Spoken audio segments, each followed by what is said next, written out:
મિત્રો Saraswati group of education દ્વારા આયોજિત ડીએલએસ સિસ્ટમમાં હું મનોજ પરમાર આપ સર્વ વિદ્યાર્થી મિત્રોનું હાર્દિક સ્વાગત કરું છું। તો વિદ્યાર્થી મિત્રો આગળ વધીએ। સ્ટાન્ડર્ડ 11 સબ્જેક્ટ એકાઉન્ટ એટલે કે નામાના મૂળ તત્વો, કોડ 154, ચેપ્ટર નંબર 1 હિસાબી પદ્ધતિ અને તેના પારિભાષિક શબ્દો, લેક્ચર નંબર 12 આપણે પહોંચ્યા છીએ। તો જોઈએ હવે આગળ પ્રશ્નની અંદર ક્વેશ્ચન નંબર 4 हिसाबी पद्धतिनी प्रक्रिया समजाવો। प्रक्रिया છે કે પેજ નંબર 3 અને 4 ઉપર છે। વિદ્યાર્થી મિત્રો લાસ્ટ લેક્ચર ની અંદર આપણે વાત કરી હતી હિસાબી પદ્ધતિના લક્ષણ, જેમાં છેલ્લું લક્ષણ હતું ઐતિહાસિક માહિતી। મેં તમને કીધું હતું કે એમાં પહેલો પેરેગ્રાફ છે ત્યાં સુધી તમારે લખવાનું રહેશે, જે બીજો પેરેગ્રાફ છે એ એની પ્રક્રિયા સૂચવે છે। બાજુમાં તમને રાઉન્ડ શેપ ની અંદર પ્રક્રિયાના મુદ્દા પણ આપેલા છે, બરાબર? એ ડ્રો કરવાનું નથી, એ પેરેગ્રાફ લખવાનો છે। અહીંયા પછી મેં મુદ્દા લખ્યા છે 6 મુદ્દા, એમાં આવતી વિગતો ટૂંકમાં મેં લખી છે, એ પણ તમારે લખવાની છે। પેજ નંબર 4 પર આ ચાર્ટ છે, એની ઉપર પેરેગ્રાફ છે, એ પણ લખવાનો રહેશે, બરાબર છે? આ ચાર્ટ સુધી આપણો પ્રશ્ન આમાં લખવાનો રહેશે। 3 માર્કનું વેઇટેજ ધરાવે છે આ પ્રશ્ન, બરાબર? સ્વાધ્યાયમાં છે જ, પણ ચોપડીમાં પરફેક્ટ નથી આપ્યો, એટલા માટે આપણે સ્વાધ્યાયમાં જે જોઈએ એ મુજબ આપણે આ પ્રશ્ન લેશું। ઓકે, તો જોઈએ હિસાબી પદ્ધતિની પ્રક્રિયા સમજાવો। વિદ્યાર્થી મિત્રો પ્રક્રિયા પૂછાય, વિધિ પૂછાય કે તબક્કા પૂછાય? આન્સર આ જ લખવાનો। પ્રક્રિયા શબ્દ વાપરે, વિધિ શબ્દ વાપરે કે તબક્કા શબ્દનો યુઝ થાય? તમને એમ કે હિસાબી પદ્ધતિની વિધિ જણાવો, હિસાબી પદ્ધતિના તબક્કા સમજાવો। તો તબક્કા, પ્રક્રિયા કે વિધિ કાઈ પણ પૂછાય, આન્સર તમારે આજ લખવાનો અને મુદ્દા ક્રમમાં લખવાના। લક્ષણો હોય, ફાયદા હોય, એના મુદ્દા છે આડાઅવળા ચાલે, પણ પ્રક્રિયા હોય એના મુદ્દા હંમેશા ક્રમમાં જ આવશે। એટલે આ 6 મુદ્દા તમારે ક્રમમાં જ લખવાના થશે। એનું સૂત્ર મેં બનાવી દીધું છે નોવ વિતા અ, નોવ વિતા અ। નો એટલે નોંધણી, વ એટલે વર્ગીકરણ, વી એટલે વિશ્લેષણ, તા એટલે તારણો, અ એટલે અર્થઘટન અને અ એટલે અહેવાલ, બરોબર છે? તો પહેલા આ 6 મુદ્દા ખાસ તમારે લખી લેવાના છે, પાકા કરવાના રહેશે। ઓકે, ડિટેલ્સ છે એની લક્ષણો જેવી જ છે, જે લક્ષણોમાં જોઈ ગયા એ જ પ્રમાણે છે। તમારે આ મુદ્દાની ડિટેલ આટલી જ મેઇન યાદ રાખવાની છે, આના ઉપરથી વાક્ય તમે બનાવી શકશો। તો જોઈએ વારાફરતી નંબર 1 છે નોંધણી। હિસાબી પદ્ધતિ છે એમાં સૌપ્રથમ તો કે ભાઈ વ્યવહારોની નોંધણી કરવામાં આવશે। કેવા વ્યવહારોની નોંધણી થશે? તો કે જે વ્યવહાર નાણાકીય લક્ષણ ધરાવતા હોય એવા વ્યવહારોની નોંધણી હિસાબી પદ્ધતિની અંદર કરવામાં આવે છે, બરોબર છે? તો અહીંયા નાણાકીય લક્ષણ ધરાવતા વ્યવહારોની નોંધણી હિસાબી પદ્ધતિની અંદર કરવામાં આવશે।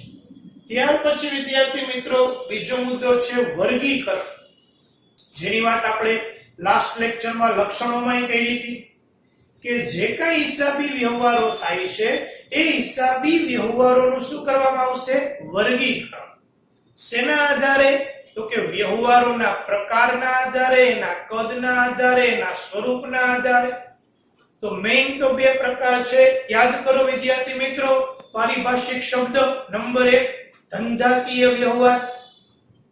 બે પ્રકારના વ્યવહાર થતા હતા, રોકડ વ્યવહાર અને બિન રોકડ, જેને ઉધાર વ્યવહાર કહેવાય, શાખનો વ્યવહાર કહેવાય। તો અહીંયા વર્ગીકરણ રોકડ વ્યવહાર છે કે બિન રોકડ વ્યવહાર છે એનું વર્ગીકરણ છે કરવામાં આવશે। અને વર્ગીકરણ એમનેમ નથી થતું, એ વર્ગીકરણ તો કે ભાઈ ઉધાર જમાના નિયમોના આધારે થાય છે। વિદ્યાર્થી મિત્રો અકાઉન્ટની અંદર ઉધાર જમાના નિયમો આવશે, જેની ચર્ચા આપણે કરશું, બરાબર? 3 ખાતાના અલગ અલગ નિયમ છે, જેની વાત આગળ આપણે કરવાના જ છીએ। તો એ ઉધાર જમાના જે નિયમો છે એ નિયમો મુજબ વ્યવહારોનું શું કરવામાં આવે છે? વર્ગીકરણ કરવામાં આવે છે કે વ્યવહાર રોકડ છે કે બિન રોકડ છે। ફરીથી યાદ કરી લઈએ, ઉદાહરણ આપણે જે લખ્યું હતું પારિભાષિક શબ્દમાં આપણી ટેક્સ્ટ બુકમાં છે કે ₹5000 નો માલ રજનીકાંતને રોકડેથી વેચ્યો. તો કેવો વ્યવહાર થયો? રોકડ વ્યવહાર થયો. પછી આપણે એ જ ઉદાહરણને ઉધાર વ્યવહારમાં પણ કન્વર્ટ કર્યું હતું કે ₹5000 નો માલ રજનીકાંતને 10 દિવસની મુદ્દતમાં નાણાં પરત કરવાની શરતે વેચ્યો. તો વિદ્યાર્થી મિત્રો, અત્યારે માલ આપણા ધંધામાંથી ગયો છે, વેચાણ કર્યું પણ નાણાં આવ્યા નથી. 10 દિવસ પછી આવશે. તો આ વ્યવહાર કેવો છે? ઉધાર વ્યવહાર છે. તો આવા જે કાંઈ વ્યવહારો છે એનું વર્ગીકરણ કરવામાં આવશે આ ઉધાર જમાના નિયમોના આધારે. તો આને કહેશું આપણે વર્ગીકરણ. નોંધણી થઈ જાય, વર્ગીકરણ થઈ જાય, પછી ત્રીજું સ્ટેપ આવે છે વિશ્લેષણ. બરાબર? તો વિશ્લેષણમાં કઈ બાબતો ધ્યાને રાખવાની છે? તો જો કે ભાઈ બધા જ વ્યવહારો એક સાથે આવે અને એક જગ્યાએ જ રહે, એટલા માટે આ વ્યવહારોનું શું કરવામાં આવે છે? તો કે વિશ્લેષણ કરવામાં આવે છે. દાખલા તરીકે આપણે જોઈએ મિલકતો છે ધંધા, તો વર્ષની શરૂઆતમાં કેટલી મિલકતો હતી, કેટલી મિલકતો નવી ખરીદવામાં આવી, કેટલી મિલકતો છે વેચી નાખી અપ્રચલિતને કારણે, હવે ચોપડે કેટલી મિલકતો છે. તો મિલકતોની માહિતી તમારે જોતી હોય તો કોઈ એક જ જગ્યાએ મીન્સ એક ખાતું બનાવવામાં આવશે, એ મિલકતોનું ખાતું. એ ખાતું જોઈએ એટલે મિલકતોને લગતી બધી જ માહિતી તમને એક જ જગ્યાએથી મળી જશે, એક સાથે મળી જશે. તો આ વ્યવહારનું શું કહ્યું કહેવાય? તો કે વિશ્લેષણ કહ્યું કહેવાય. તો વ્યવહારો આ રીતના વિશ્લેષણ પામશે. બધા જ વ્યવહાર એક સાથે એક જગ્યાએ પ્રાપ્ત થાય એ માટે એમનું વિશ્લેષણ કરવામાં આવશે. ઓકે વિદ્યાર્થી મિત્રો, નોંધણી, વર્ગીકરણ અને વિશ્લેષણ થઈ જાય. પછીનું સ્ટેપ આવે છે નંબર 4 તારણ. તો આપણે જે કંઈ નાણાકીય લક્ષણ ધરાવતા વ્યવહારોની નોંધણી કરી, એનું વર્ગીકરણ કર્યું, વિશ્લેષણ કર્યું અને એ વિશ્લેષણ ઉપરથી ચોક્કસ તારણો છે એ કાઢવામાં આવે છે. એટલે કે આ વ્યવહારોનું તારણ છે એ કાઢવામાં આવશે. તો આ તારણો છે એ અહીંયા આવશે નેક્સ્ટ સ્ટેપ. ત્યાર પછી વિદ્યાર્થી મિત્રો આવે છે અર્થઘટન. બરોબર? વિદ્યાર્થી મિત્રો યાદ રાખો કે કોઈ પણ માહિતી છે એ માહિતીનું એટલું મહત્વ નથી જેટલું અર્થઘટન છે. હિસાબો માત્ર આપણને માહિતી પૂરી પાડે છે, પણ એના ઉપરથી અર્થઘટન તો કે આપણે કરવાનું છે. બરોબર? તો અર્થઘટન કઈ રીતના થાય છે? તો જો આપણે જોઈએ કે ભાઈ નોંધણી થઈ ગઈ, વર્ગીકરણ થઈ ગયું, વિશ્લેષણ પણ કરી નાખ્યું, તારણો કાઢ્યા અને તારણો ઉપરથી આપણે અર્થઘટન કરીશું. દાખલા તરીકે ધંધાની અંદર ઉપજ છે 80000 થઈ અને ખર્ચ છે 20000 થયો, તો આપણે કહી શકીએ કે ઉપજનો ખર્ચ પરનો વધારો છે 60000 છે, જેને બીજા શબ્દોમાં શું કહેશું? નફો કહેશું. આપણો નફો છે. બરાબર? ઉપજનો ખર્ચ પર વધારો કેટલો છે? તો કે 60000. ઉપજ 80000 છે, ખર્ચ 20000 છે, તો નફો અથવા તો ઉપજનો વધારો 60000 થયો એમ આપણે કહી શકીએ. આપણને આપેલું નથી, આપણે અર્થઘટન કરીને શોધ્યું. બરાબર? તો એ શું કહેવાય? અર્થઘટન છે એમ કહ્યું કહેવાય. તો એ અર્થઘટન છે કરવામાં આવશે હિસાબી પદ્ધતિની અંદર. ત્યાર પછી આવે છે નંબર 6 અહેવાલ. તો દરેક પક્ષકારો છે કઈ પણ નિર્ણયો લેશે એ નિર્ણયો તો કે અહેવાલના આધારે લેશે. વિદ્યાર્થી મિત્રો, કંપની સ્વરૂપની વાત કરીએ કે નાની પેઢી સ્વરૂપની વાત કરીએ તો જે હિસાબો લખાય છે એ આપણને ખ્યાલ છે કે ભાઈ સીએ દ્વારા લખાય છે, ચાર્ટર્ડ એકાઉન્ટન્ટ દ્વારા લખાય છે. જે હિસાબોના અંતે પોતાનો અહેવાલ આપશે. આ હિસાબોની તપાસ પણ થાય બરોબર છે કે નહીં. જો કંપની લેવલ હોય મીન્સ કંપનીના હિસાબો હોય તો એની તપાસ કોણ કરે છે? તો કે સીએ જ કરશે, પણ એ બહારનો વ્યક્તિ હશે જેને નામ આપશું આપણે ઓડિટર. ઓડિટર એટલે કોણ? તો કે મિનિમમ એને 5 વર્ષનો અનુભવ હોય સીએ તરીકેનો. એવો વ્યક્તિ ઓડિટ કરી શકે છે કંપનીઓનો. તો અહેવાલ છે એ પણ આપશે. બરાબર? જુદા જુદા પક્ષકારો સંકળાયેલા છે, લેણદાર, દેવાદાર, શેર હોલ્ડરો, જેની વાત આપણે લક્ષણોમાં કરી હતી. આ બધા પક્ષકારો કંપનીની અંદર ઇન્વેસ્ટ કરવું કે નહીં એ શેર હોલ્ડર હોય, સંભવિત શેર હોલ્ડર હોય, આ બધા છે પક્ષકારો જે કાંઈ નિર્ણય લેશે એ નિર્ણય શેના આધારે લેશે તો કે અહેવાલના આધારે નિર્ણયો લેશે. એટલે અહેવાલ પણ હિસાબી પદ્ધતિની પ્રક્રિયાનું એક મહત્વનું અંગ ગણાવી શકાય છે. તો આ 6 મુદ્દા વિદ્યાર્થી મિત્રો તમારે ખાસ લખવાના રહેશે.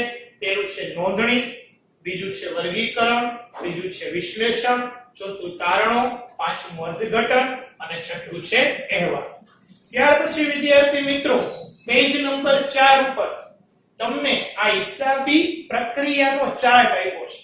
તમારે ચાર્ટ ટેક્સ્ટ બુક માંથી વ્યવસ્થિત લખવાનો છે. અહીંયા મેં તમને એક્સપ્લેન કરવા માટે ચાર્ટ દોરીને આપ્યો છે. બરોબર. કોમ્પ્યુટરની અંદર જેમ આઈપીઓ સાયકલ હોય, આઈપીઓ ચક્ર જેને કહેવાય, I for input, P for process, O for output.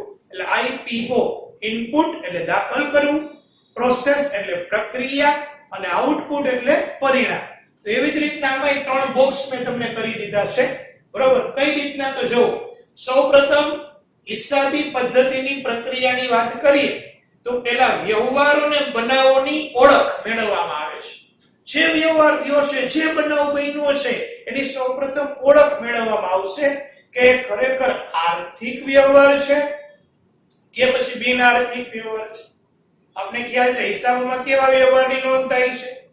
આર્થિક વ્યવહારની નોંધ થાય છે.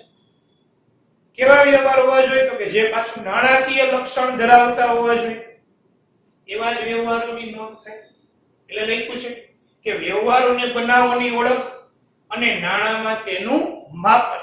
એટલે પહેલું સ્ટેપ વ્યવહારોને બનાવો શું કરવા? દાખલ કરવા, જેને કહેવાય ઇનપુટ. ઓકે. તો આ વ્યવહારોને બનાવોની ઓળખ પ્રાપ્ત થઈ, આ પહેલું સ્ટેપ. પછી વિદ્યાર્થી મિત્રો આવે છે બીજું સ્ટેપ, પ્રક્રિયા, પ્રોસેસ. આપણે જે વાત કરી પ્રોસેસની વાત કરી, હિસાબી પદ્ધતિની પ્રક્રિયા. પ્રક્રિયા શબ્દ જ સૂચવે છે પ્રોસેસ. પ્રોસેસ શબ્દ જ ચાલુ કાળનું સૂચન કરે છે. બરાબર. આ પ્રક્રિયા ચાલુ છે. તો એની અંદર શું થાય? તો આ બધા જ મુદ્દા એક છેલ્લો ન આવે. જો કે નાણાકીય વ્યવહારોની નોંધણી, વર્ગીકરણ, વિશ્લેષણ, તારણો અને અર્થઘટન કરવું. બરાબર. આ બધું પ્રક્રિયામાં આવશે, પ્રોસેસમાં આવશે. અને છેલ્લો મુદ્દો જે અહેવાલ હતો એ આપણું આઉટપુટ છે. કઈ રીતના? તેમાં લખ્યું જો કે નાણાકીય માહિતીની ઉપયોગકર્તાઓને અહેવાલ સ્વરૂપે રજૂઆત. બરાબર. ઉપયોગકર્તાઓ કોણ છે? તો કે જુદા જુદા પક્ષકારો, જે શેર હોલ્ડરો હોઈ શકે છે.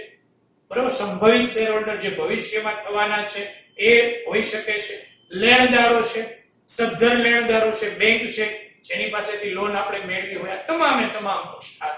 તો એ ઉપયોગકર્તાઓ કહેવાય. એ ઉપયોગકર્તાઓને અહેવાલ સ્વરૂપે રજૂઆત. એટલે અહીં આપણે લખ્યું છે અહેવાલ આઉટપુટ સ્વરૂપે એ આવશે.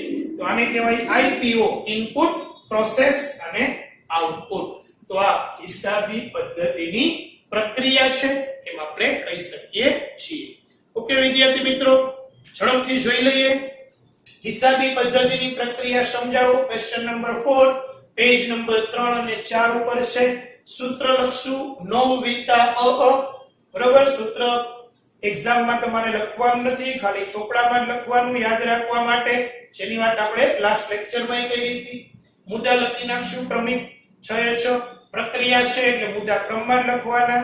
નોંધણી, વર્ગીકરણ, વિશ્લેષણ, તારણો, અર્થઘટન અને અહેવાલ એની ડિટેલ્સ આટલી જ લખજો.